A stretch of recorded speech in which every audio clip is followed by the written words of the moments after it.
Hey gang, it's your boy Plant. Today I show you how to make Braggot. So let's go.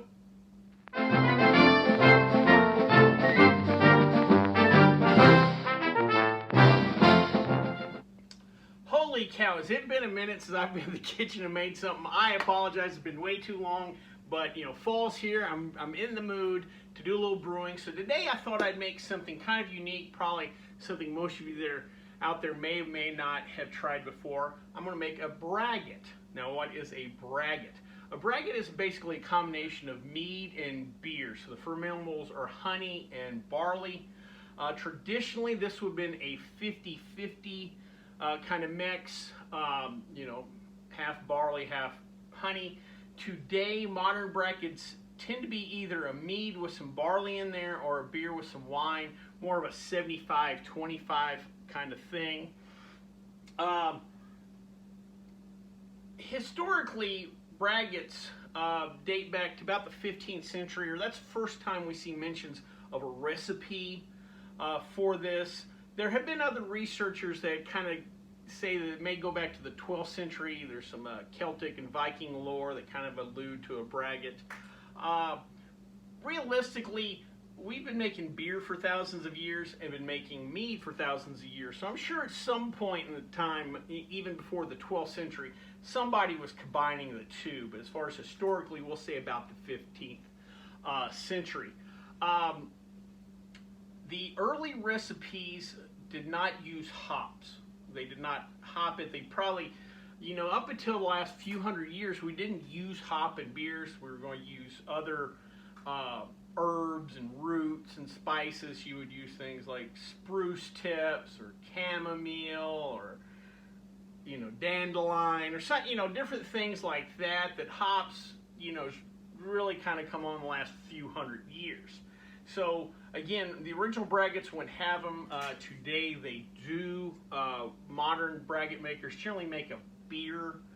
They'll go through the 1 hour boil, they'll add a hops addition, and then add honey in the fermenter. That's how a lot of these are made. And then those are the more popular ones. Real quick, let's talk about what we need to make our Braggot, or what I'm going to use to make our Braggot. I'm going to go with a pretty simple recipe, just 50-50. We're going to use, I'm making a 1 gallon batch. I have my 1 gallon fermenter. I've got it sanitizing right now. We're going to use 1 pound of honey. This is a 2 pound container. We're going to use 1 pound of raw honey and then 1 pound of malt extract.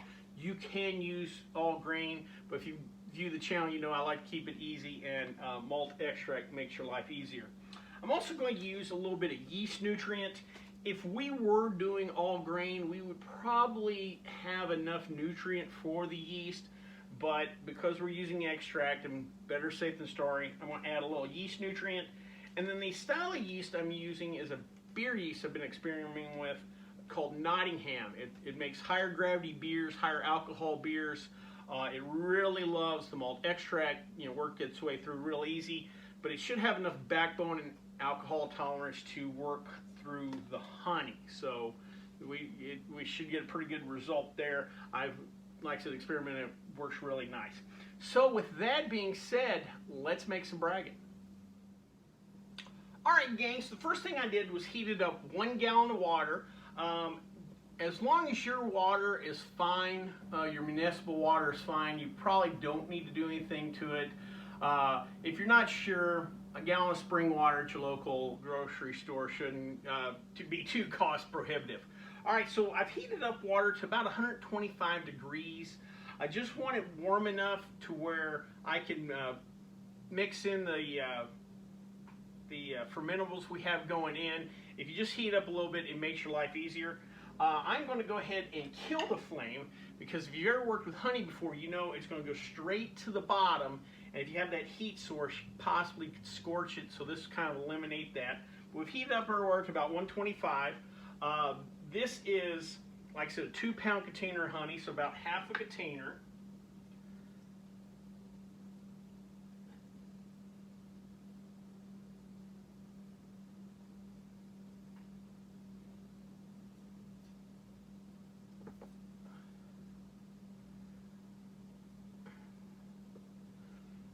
One of the ways you could play around with this recipe is using different types of honey. Use a clover honey, orange blossom honey. If you wanted to kind of spice things up, a jalapeno honey could be quite interesting. I just use raw honey. That's what was available in my local big box retailer, and I don't think I have to tell you prices are getting pretty high on a lot of this stuff, so it was probably my best bang for the dollar on honey. Get a little bit more of that in there. Alright, that's roughly about halfway there, so about a pound in there. We're going to give her a little stir, get this all blended in there.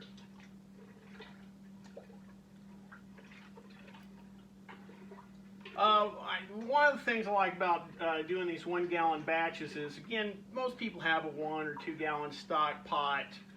This is not too much, and God forbid this doesn't work out right. A 1 gallon mistake is not as bad as a 5 gallon mistake. Next, I'm going to add our dried malt extract. I would not go too crazy on, there are several varieties of malt extract. In something like this, again, the honey's probably going to be the dominant flavor. I wouldn't go too crazy on a dark amber malt extract, whatever. Just a nice, straightforward, light malt extract should get the job done. Get all those fermentables in there, and we're going to work this in. I am going to keep stirring this till I get all these fermentables worked in. Once we get everything worked in, I'm going to go ahead and bring this up to a boil. Now, if you look online or some of the forums, there's kind of a debate on whether you should boil or not. Some people say, well, that strips some of the flavor of the honey. Other people will point out, though, that if you boil the honey, a lot of times you get some of that wax off. You get a waxy film when you start to boil, and that kind of dries off some of that wax.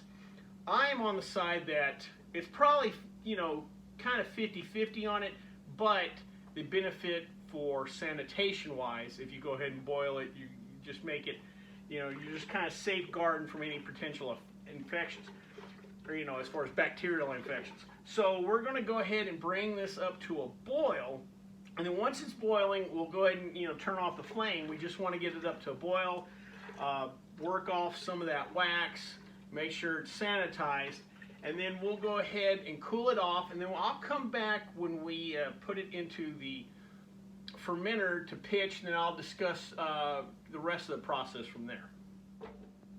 Alright, gang, so I've cooled down our wort, and right before I throw in the fermenter, real quick, I'm going to do a hydrometer reading, kind of see where we're at on potential alcohol. Let me see where we're at. We're at about 1.074, 0.76, somewhere around there. That's in the 8 or 9 range. We're on the lower end of the range, but that's fine. We didn't, we just did a pretty simple recipe: pound of malt extract, pound of honey.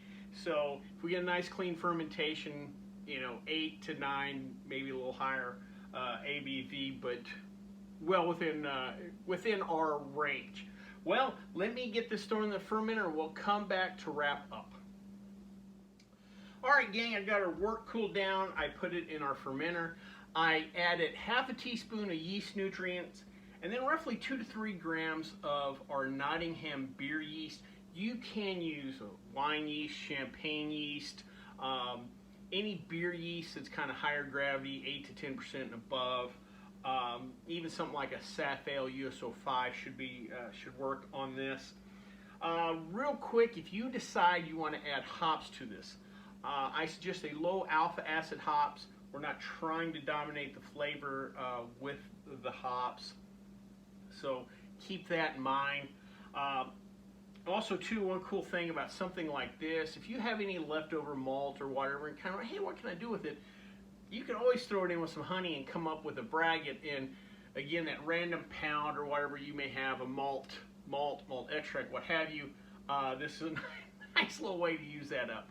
So from here on, what we're going to do is we're going to leave this in the in primary fermentation for a couple of weeks. We're going to rack off into another fermenter, let it go in secondary for 2 months, and then we'll bottle. And then probably around the 6-month point, we'll give her a try, see how the flavors have worked out. If you've ever made mead before, sometimes you can let them go a year, 2 years before you try. Again, a mead is a honey wine, and wines, we generally, depending on the wine, sometimes we'll let a wine go a year or 2 before you drink.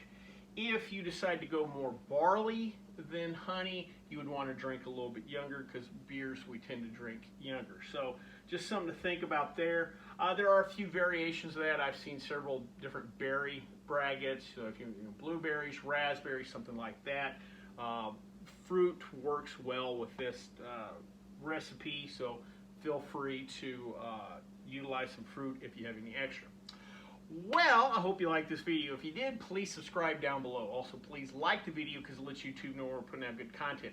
If you have any questions, comments, concerns, or ideas for things you'd like me to make, please leave them in the comment section, or you can always contact me on the Twitter page. Till next time, bottoms up.